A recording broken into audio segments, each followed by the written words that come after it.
Welcome back to the show, everybody. Now, I know what you're thinking. Europe, Islam, those two don't exactly scream match made in heaven, right? I mean, we've all seen the headlines, the political debates, the, shall we say, portrayal of Muslims in certain media outlets. But here's the thing, more and more Europeans are converting to Islam, and it's time we talked about why. We'll explore the various factors driving this significant trend, from the spiritual to the social, the political to the, dare I say, the personal. So buckle up, because we're about to dive deep into a phenomenon that's reshaping the religious landscape of Europe. Let's be real, folks. Sometimes religion can feel like trying to solve a Rubik's Cube while riding a unicycle on a tightrope. Complicated, right?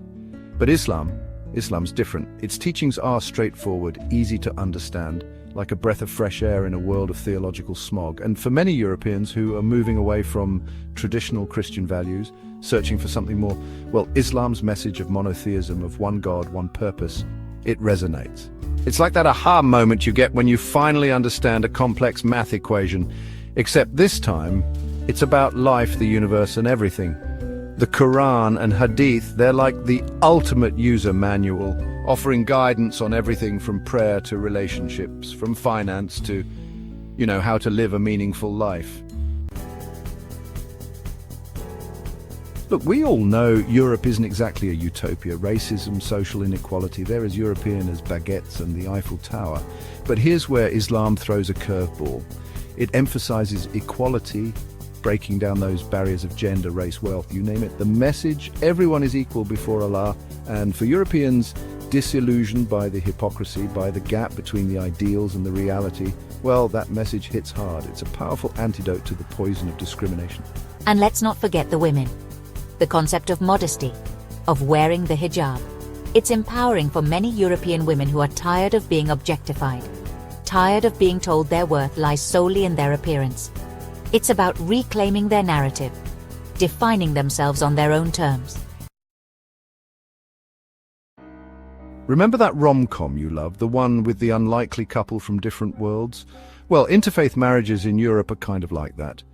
Except instead of cheesy dialogue and a predictable ending, you have genuine connection and a journey of faith.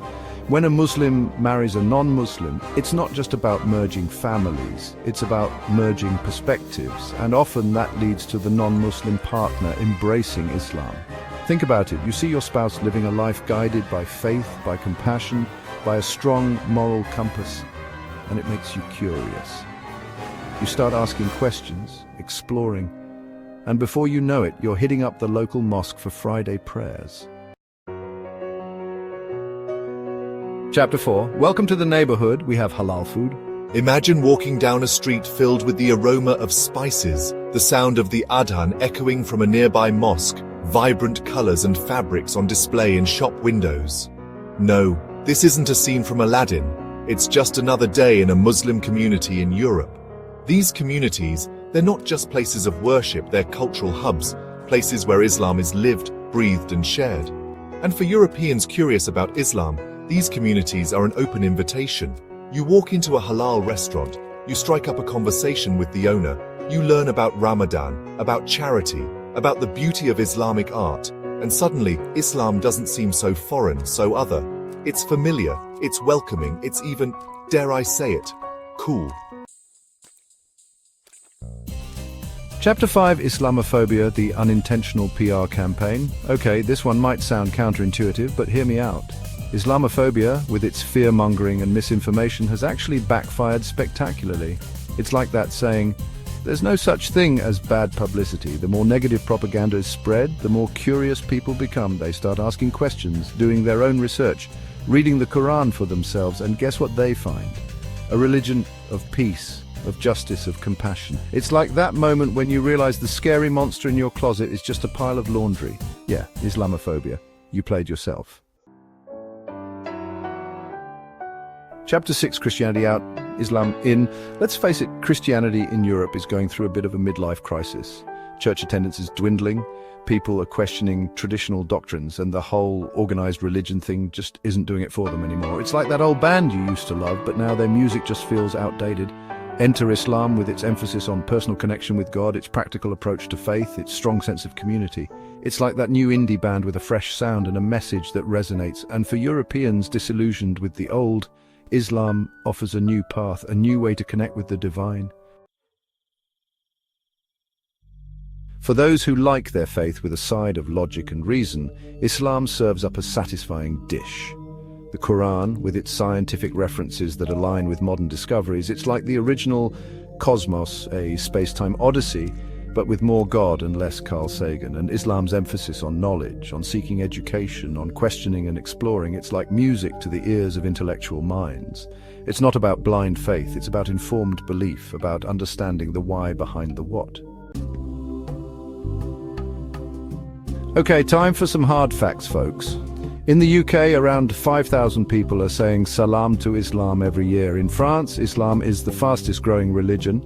And it's not just because of immigration, it's converts driving the trend. Germany, Spain, they're seeing the same thing. More and more Europeans are choosing Islam. It's like that popular kid in school everyone wants to be friends with, except this time it's a religion. And instead of popularity points, people are finding faith, community and purpose. Community and... Let's be real, ladies, the patriarchy is so last century. And in a world where women are constantly bombarded with unrealistic beauty standards and told their worth lies in their bodies, Islam offers a refreshing alternative. The principles of modesty and respect, they're not about oppression, they're about empowerment. The hijab? It's a shield against the male gaze, a statement that says, I define my own worth. And Islam's teachings on family, on the roles of men and women, they're not about putting anyone in a box. They're about creating a balanced, harmonious society where everyone thrives. Chapter 10. Social Justice Warriors Assemble. Islam's got your back. If you're the kind of person who marches for equality, who fights for the underdog, who believes in a just and equitable world, well, Islam's got your back. The zakat system, it's not just about charity, it's about redistributing wealth, about ensuring everyone has their basic needs met. And Islamic teachings on environmental ethics, on sustainability, on taking care of the planet, they're basically the blueprint for combating climate change. So yeah, if you're looking for a faith that aligns with your progressive values, look no further than Islam. Let's be real, sometimes you just need to chill out, find some inner peace, right?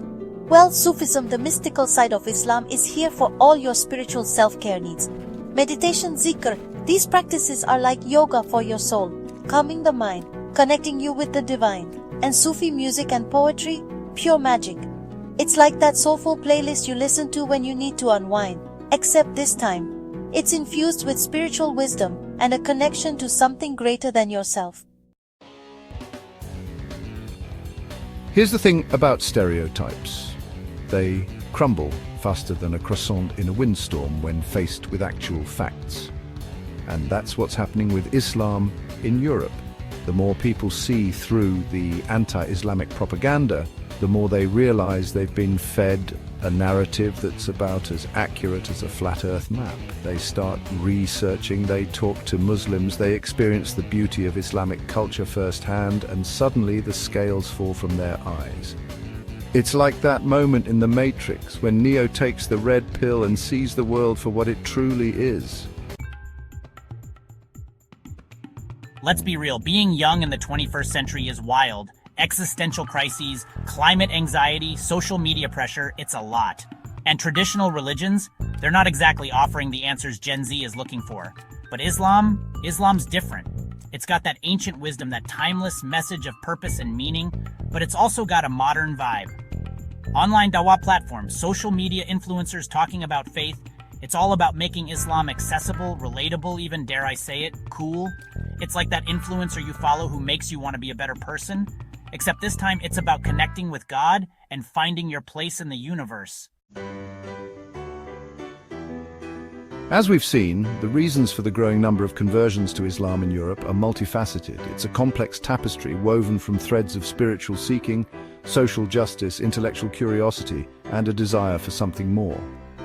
Islam addresses spiritual, social, and intellectual needs while offering clarity and purpose. Whether through interfaith interactions, exposure to Muslim communities, or independent exploration, many Europeans are finding Islam to be a fulfilling and meaningful religion.